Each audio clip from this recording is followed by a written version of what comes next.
I never thought the people closest to me could turn on me so easily, let alone on the one day of the year that was supposed to be about me. My name's Ethan, and if you told me a year ago that I'd be sitting here recounting the worst birthday of my life, I probably would have laughed it off. But here we are. Growing up, I always knew my family wasn't perfect, but I never thought they'd throw me away like yesterday's trash.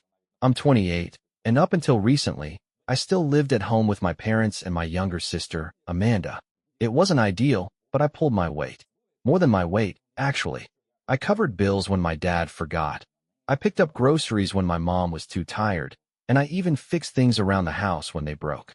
It was exhausting, but it was family, right? My parents never saw it that way. To them, I was a disappointment. The black sheep. The one who hadn't made it yet. Never mind that I had a stable job as a graphic designer. Never mind that I had been saving to move out. None of that mattered to them. What mattered was that I wasn't a doctor, a lawyer, or some social media influencer raking in money like Amanda, who barely lifted a finger in the house, but was somehow the family's golden child. I should have seen it coming. The signs were there, lingering in the passive-aggressive comments from my mom. "Ethan, when are you going to get a real job?" she'd say while scrolling through her phone, probably looking at pictures of someone else's kid who was doing better. Or the way my dad avoided looking at me during dinner when the topic of my future came up, as if I was an embarrassment too heavy to acknowledge. But the real kicker came on my birthday. I had no grand expectations, just a simple night in with some cake, maybe a rare moment of normalcy with my family. I even went out of my way to buy a cake from my favorite bakery, something I could share with them in hopes that, for one night, things would feel okay. Instead, I pulled into the driveway after work to find my entire life packed into boxes and suitcases on the front lawn. At first, I thought there had been some kind of mistake. Maybe my parents were moving something around. Maybe they were cleaning, but then I saw them, standing on the porch, arms crossed, watching me with expressions I couldn't quite place. My mom looked satisfied, my dad just looked tired, and Amanda? She stood there smirking like she was enjoying the whole show. What is this?" I asked, my voice unsteady. Mom sighed like she was explaining something to a child. "Ethan, it's time you grow up and get your own place. We've done enough." It took a second for my brain to catch up. "You're kicking me out? On my birthday?" Amanda laughed under her breath, shaking her head. "Honestly, you should have seen this coming."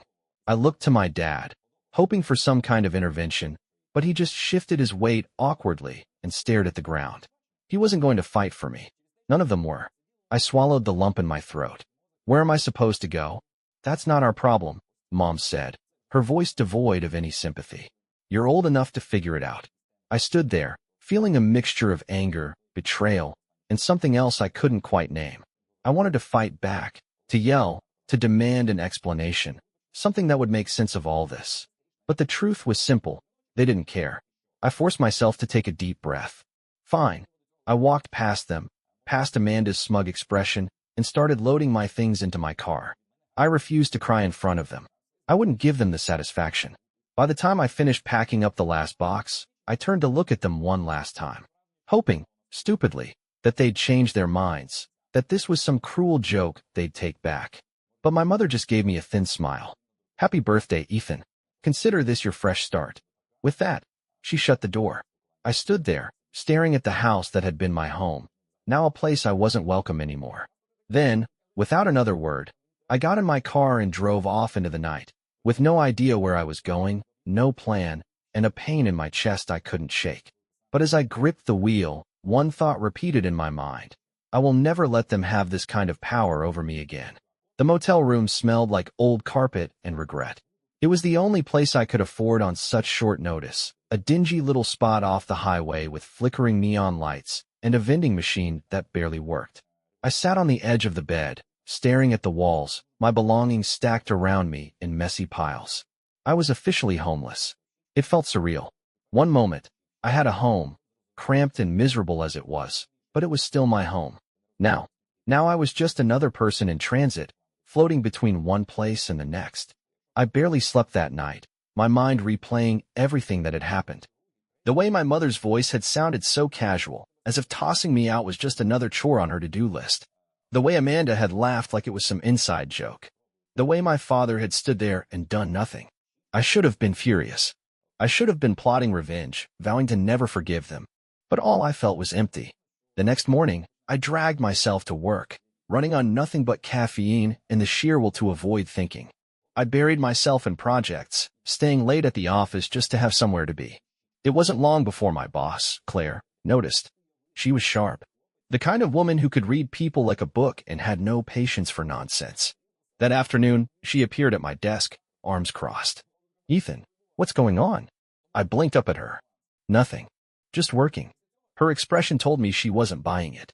"You've been here late every night this week, and I heard from Carla that you were sleeping in your car yesterday before work. Talk." Damn it, Carla. She must have seen me when I parked around the corner that morning, too embarrassed to admit I had nowhere else to go. Claire leaned against my desk. "Whatever's going on, I need you at your best. You can't focus when you're running on fumes." I hesitated. "It's family stuff. Got kicked out." She frowned. "On your birthday?" I nodded. Her lips pressed into a thin line. "Where are you staying now?" "A motel. Just until I figure things out." She studied me for a moment, then sighed. "I have a spare room." I blinked. "What?" "I have an extra room at my place. It's nothing fancy, but it's better than some highway motel. You can stay there until you get back on your feet." I hesitated. "Claire, She waved a hand. "Don't overthink it. You work hard, and I'd rather have my lead designer focused than half dead from exhaustion." For the first time in days, I felt something like relief. I don't know how to thank you. Just keep doing good work," she said with a smirk. That night, I moved into Claire's guest room. It was simple but clean, and it didn't smell like old regrets. That alone made it better than the motel. I sat on the bed, staring at my suitcase, realizing that for the first time since getting kicked out, I had something stable again. But I knew better than to think my family was done with me. The first sign came a week later. I was at work, buried in projects, when my phone buzzed. I glanced at it absent-mindedly, expecting a spam call, but my stomach dropped when I saw the name. Amanda. I hesitated before answering. "Hello." "Wow, you actually picked up," she said, her voice as smug as ever. I exhaled slowly, already regretting it. "What do you want, Amanda?" "Mom wants to talk." I scoffed. She had plenty of chances to talk when she was throwing my stuff on the lawn. "I'm not interested." Amanda sighed dramatically. "God, Ethan, don't be so sensitive. It's not like you were actually homeless or anything. You're fine, right? You always land on your feet." I gritted my teeth. "What does she want?" "She just wants to see you. To talk." I clenched my jaw. I should have hung up right there. But some part of me, some stupid, hopeful part, wondered if maybe, just maybe, my mother had realized what she'd done. Against my better judgment, I agreed. The next evening, I met her at a cafe near downtown. She was already seated, sipping on her overpriced latte, looking as composed as ever. I slid into the seat across from her, arms crossed. She smiled. "You look good, Ethan. More put together than I expected." "Let's cut to the chase," I said flatly. "Why did you want to meet?" Her smile didn't waver, but there was something in her eyes, something calculating. "I wanted to check in. To see how you were doing." I snorted. "You didn't care about that when you threw me out." She sighed, setting down her cup. "Ethan, you have to understand. We did what was best for you. You were stuck, living at home, not making real progress." I laughed bitterly. "Oh, so you did it as an act of kindness? That's rich." Her expression tightened. "Regardless, you've clearly done well for yourself. That's what matters, right?" I narrowed my eyes. There was something off about her tone, like she was leading up to something. And then, just as I was about to call her out, she said it. "I think it's time we talked about family obligations." I blinked. "What?" She tilted her head. "Your father lost his job, and Amanda's brand deals aren't what they used to be. We're struggling. And now that you've landed on your feet, I think it's only fair that you help out. After all, family supports each other." I stared at her, barely able to process what I was hearing. After everything they did, after they abandoned me, after they made it painfully clear that I was nothing to them, they had the audacity to ask me for help? I exhaled sharply, my hands clenching into fists under the table. "You kicked me out." Mom smiled thinly. "And look how well you did because of it." My blood ran cold. They weren't sorry. They didn't regret a damn thing. They just wanted what I had. I stood up. "No." Her expression faltered. "Ethan, don't be difficult." I cut her off. "You made your choice. You threw me away.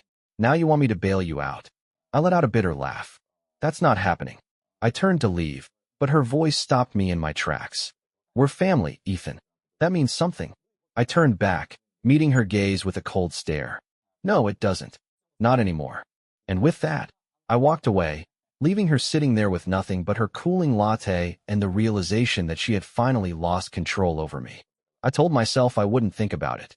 Wouldn't let my mother's words sink their claws into my brain and twist themselves into something that felt like guilt. But that night, lying in the unfamiliar quiet of Claire's guest room, the anger had nowhere to go. I replayed the conversation in my head, dissecting every manipulative little phrase. Family supports each other. The same family that had abandoned me. The same people who had tossed me out on my birthday like I was some unwanted guest overstaying my welcome. They hadn't come to make amends. They hadn't come because they missed me. They came because they needed something. Because, for the first time, they were the ones struggling. And they had the audacity to think I owed them. I clenched my fists. I had spent years sacrificing for them, paying bills, cleaning up their messes, being the scapegoat for their disappointments. And now that I was finally free, they wanted to drag me back in. No, I wouldn't let them. The next few weeks were quiet, eerily so. No more surprise phone calls from Amanda. No more sudden visits. It was like they had given up. And for a moment, I let myself believe they had. That was my mistake. It happened on a Friday evening. I had just finished a major project at work and was celebrating with takeout and a new movie, finally allowing myself a moment to breathe. The last thing I expected was the sound of my doorbell ringing. I frowned, putting down my chopsticks. No one ever came by unannounced. I checked the security camera on my phone, and my stomach twisted into a tight knot. Standing on my front porch, looking way too comfortable, was Amanda. I debated not answering, pretending I wasn't home. But then I saw her pull out her phone, texting someone. Probably Mom. Probably confirming I was here. Sighing, I unlocked the door and opened it just enough to block her from coming inside. What do you want, Amanda? She smiled like she'd been expecting me to say that. Relax, Ethan. I'm not here to start a fight. Then why are you here? She tilted her head. Mom and Dad are struggling, you know. I don't care. She let out a dramatic sigh. God, you're so bitter. Is this seriously how you want things to be? Just cutting off your family forever? I stared at her. You mean the family that abandoned me? She rolled her eyes. We didn't abandon you. I let out a dry laugh. Oh, what do you call kicking someone out of their home with no warning? Encouragement. Amanda crossed her arms. You're so dramatic.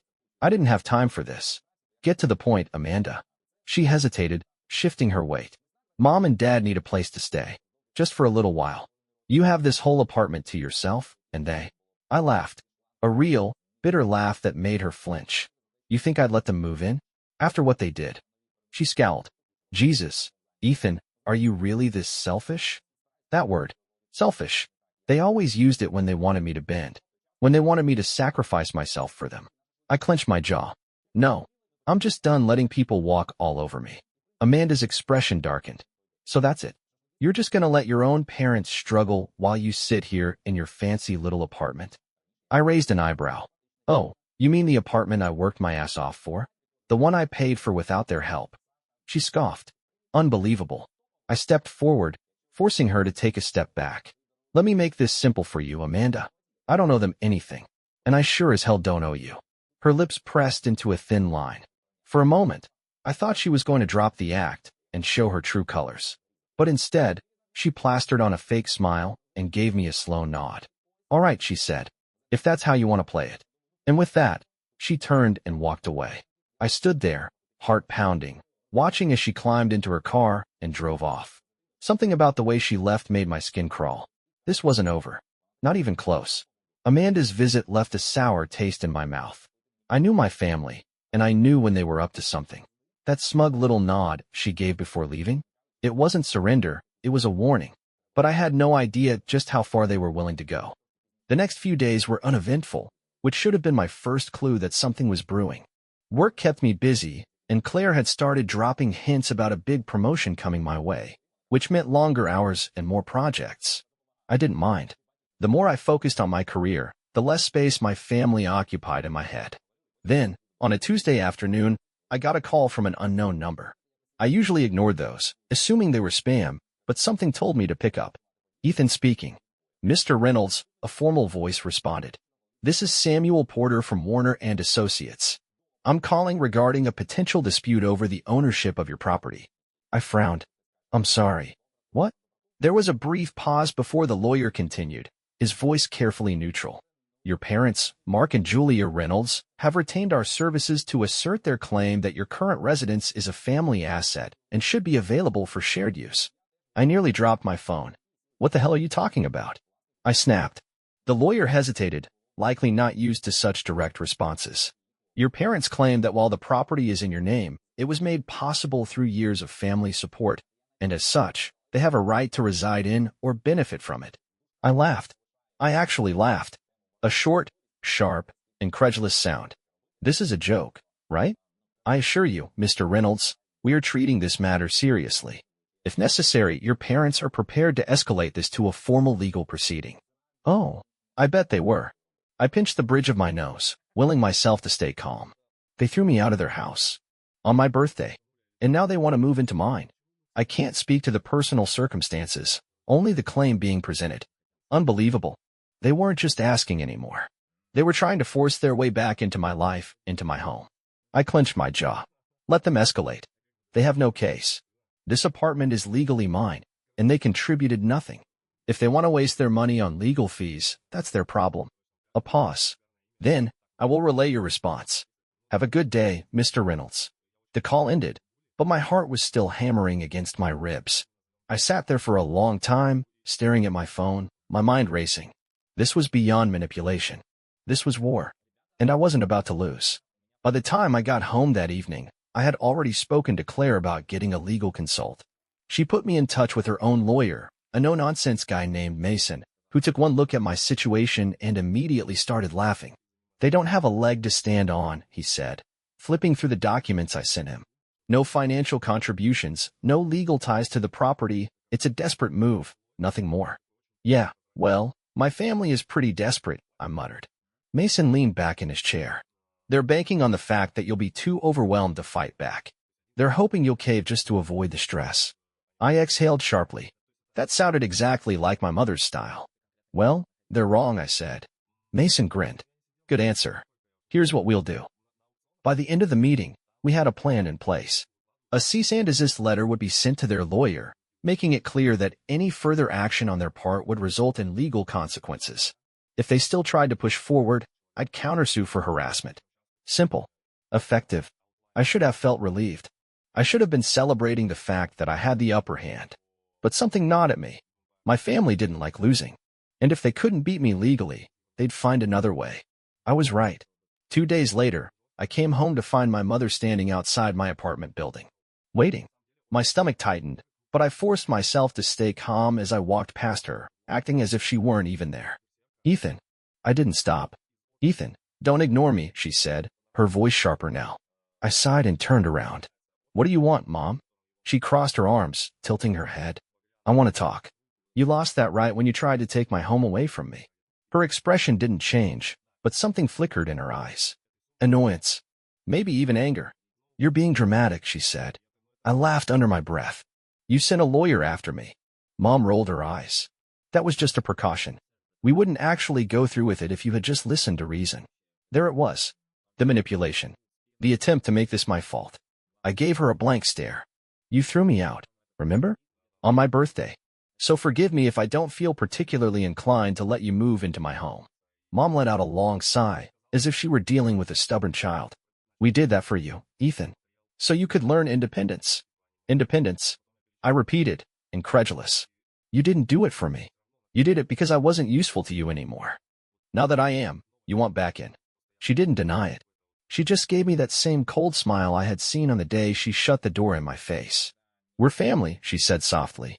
That doesn't mean anything to me anymore. Her face twitched. A flicker of real emotion, for just a second. Then she exhaled and nodded. All right. Something about the way she said it made my stomach churn. All right. I echoed. She stepped closer, lowering her voice. You want to cut us off? Fine. But don't think for a second that this is over.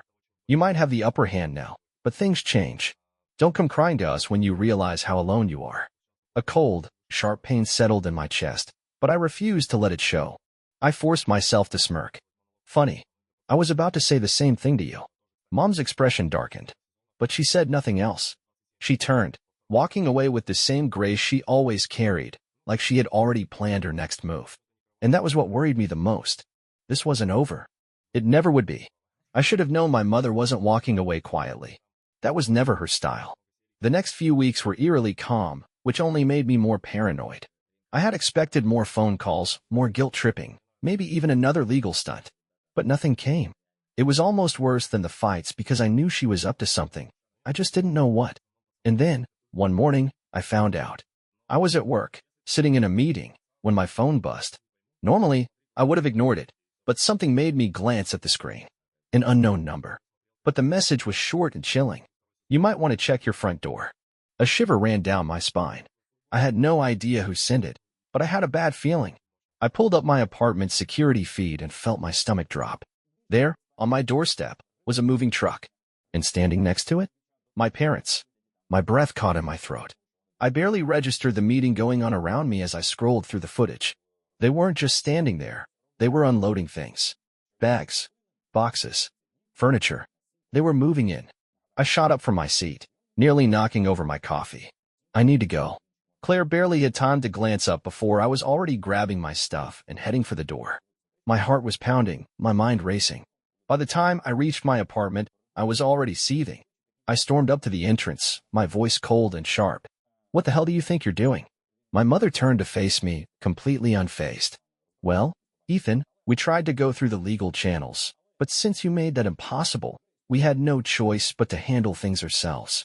She gestured to the moving truck as if this was the most normal thing in the world. My father stood beside her, silent as ever, and Amanda sat on one of my patio chairs, scrolling on her phone like this was just another day. I let out a breath, forcing myself to stay calm. You're trespassing. Mom's scared. Don't be so dramatic. This is family business. I laughed. No, this is breaking and entering. Her smile thinned. Ethan, be reasonable. You have space. We need somewhere to stay. It only makes sense that we move in together. I took a step closer, my voice dropping. You threw me out. On my birthday. And now you expect me to let you move in. Mom shrugged. People change. Circumstances change. And we're still your parents. I clenched my jaw. Get your stuff out of here. Now. Amanda finally looked up from her phone, sighing. God, you're so selfish. You act like you didn't grow up in our house for free. Now you have a place, and suddenly, we're not welcome. I turned to her, my patience snapping. You mean the house I paid for? The house I kept running when Dad forgot to pay bills? The house where I was treated like a second-class citizen while you got whatever you wanted? Amanda rolled her eyes. Oh my God, are you seriously still mad about that? I stared at her in disbelief. You people are insane. Mom exhaled, her patience clearly running thin.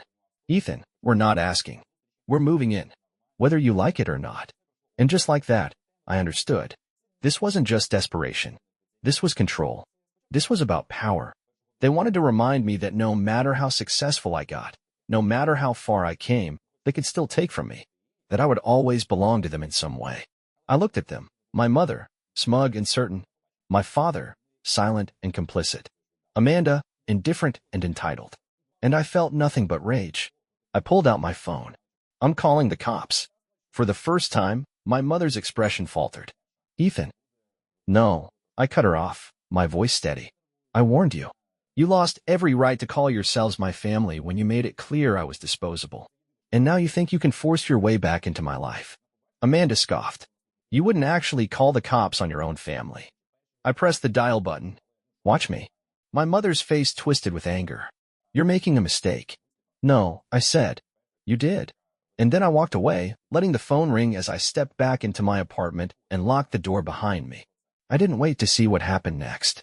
By the time the police arrived, I was already sitting on my couch, sipping coffee, watching on the security feed as they were forced to load everything back into the truck. The officers didn't arrest them, but they made it very clear that if they tried to pull this stunt again, they'd be facing charges. Trespassing, harassment, breaking and entering. My mother had never looked more furious. Amanda looked humiliated, and my father, for the first time in his life, actually looked ashamed. They left without another word. And this time, I knew they weren't coming back. The silence that followed their departure was unlike anything I had ever experienced. It wasn't just the absence of noise, it was the absence of weight. For the first time in years, I didn't feel like I was bracing for the next storm, waiting for the next insult. The next disappointment. They were gone. And for the first time, I knew they weren't coming back. That night, I sat on my couch, staring at the ceiling, trying to process it all. The police report was filed, my locks were changed, and Mason, my lawyer, was already preparing a legal document barring them from making another claim on my property. He assured me that if they tried this again, they'd be facing criminal charges. But that wasn't the part that stuck with me. What stuck with me was the way my father had looked at me before he left. Ashamed. I had never seen him like that. My entire life, he had been passive, indifferent, letting my mother call the shots, letting Amanda get away with everything, never standing up for me, even when I needed him the most. But today he had looked at me like he knew, really knew, what they had done to me. And maybe, for the first time, he regretted it. Not that it mattered. Regret wouldn't change the past. Regret wouldn't erase the years of neglect, the damage they had done. And it certainly wouldn't make me let them back in. The next morning, I woke up to a dozen missed calls from unknown numbers. I ignored them, already guessing who was behind it. Instead, I focused on something I hadn't in a long time, my future. Claire had been pushing me to apply for a senior position that had just opened up in the company. It was more money, more responsibility, and a solid step towards something bigger. A few months ago, I would have hesitated, afraid of what my family would say if I actually outgrew them, if I actually became successful. But now I was done living for them. I scheduled my interview. That afternoon, I got a call from Mason. "Thought you'd like an update," he said. "Your parents' lawyer reached out.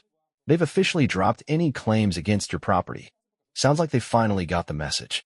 I let out a slow breath. "So it's over?" He chuckled. "Legally? Yes. But knowing people like them, they'll try to find another way in. Be ready." I smirked. I always am. After the call, I stood by my apartment window, watching the city move below me. They would try again, I was sure of it. Whether it was months or years down the line, whether it was another legal stunt or some sob story designed to make me feel guilty, they would try. But it didn't matter anymore. Because for the first time in my life, I wasn't afraid of them. For the first time, I was completely, undeniably free. Freedom is a strange thing. You spend so much of your life chasing it, convincing yourself that once you have it, everything will feel different. That the moment you finally cut away the dead weight, the past won't matter anymore. But the past always lingers. Even after my family was legally barred from making any claim on my home, even after weeks passed without a word from them, I still found myself expecting the worst. A part of me had been conditioned to believe that peace was just the calm before another storm. But the storm never came. Instead, something else did. A letter. It arrived on a Tuesday morning, buried between bills and advertisements. No return address. Just my name on the envelope, written in careful, familiar handwriting. My father's handwriting. I stared at it for a long time, debating whether I should even open it. Part of me wanted to toss it in the trash without another thought, but curiosity, or maybe something else, won out. I tore it open, unfolded the paper, and began to read. "Ethan, I don't know if you'll ever read this. I don't even know if you'd want to. But after everything, I needed to say something. I was wrong. About everything. I should have stood up for you. I should have done more. I spent years being passive, letting your mother control everything, letting Amanda take what she wanted without consequence. I let you carry burdens that were never yours to carry, and instead of thanking you, I let them convince me that you were the problem. But you weren't. We were. I don't expect you to forgive me. I wouldn't if I were you. But I want you to know that I see it now. Everything we did. Everything we took from you. And I'm sorry. I am so sorry. You deserve better. I hope, wherever you are, you finally found it. Take care. Dad." I sat there, staring at the letter, my chest tight with something I couldn't quite name. Regret? No, that wasn't the right word. Pity? Maybe. But mostly, I just felt tired. It had taken him this long to say it. This long to admit what he had done. But words, no matter how carefully written, would never undo the years of silence. I folded the letter, tucked it back into the envelope, and placed it in the drawer of my desk. Not as a keepsake, not as a reminder, but as proof that I had been right to walk away. A month later, I got the promotion. Senior designer. Bigger salary, better benefits. It was everything I had worked for, everything I had fought to prove to myself that I could achieve on my own. That night, Claire and a few coworkers took me out to celebrate. Drinks, laughter, real friendships, the kind I had never known while I was stuck under my family's thumb. At one point, Claire nudged me with a smirk. So, Mr. Big Promotion, what's next? I took a sip of my drink, smiling to myself. Something bigger. Because that's what happens when you finally break free. You stop surviving. And you start living.